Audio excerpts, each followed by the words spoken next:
man ir tas gods šeit stāvēt un pateikties par to, ko Sasiņš man ir devis.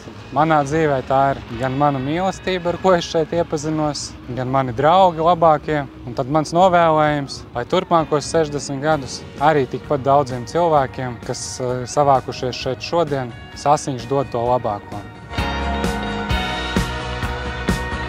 Man ļoti airēšana iedvesmo, un es tāpēc viņu gleznoju, iedvesmojoties savukārt no treneris Sandras Bremzes fotogrāfijām.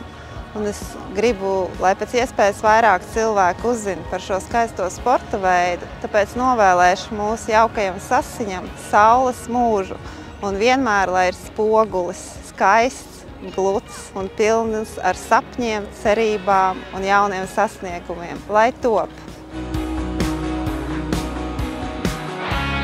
Gribētu novēlēt to, lai ir izturība, gribētu, lai Sasā atgrieztos vecie audzēkņi, kļūtu par treneriem un tiešām attīstītu un atgriezties airētājiem atkal olimpiskajās spēlēs. Lai veicās!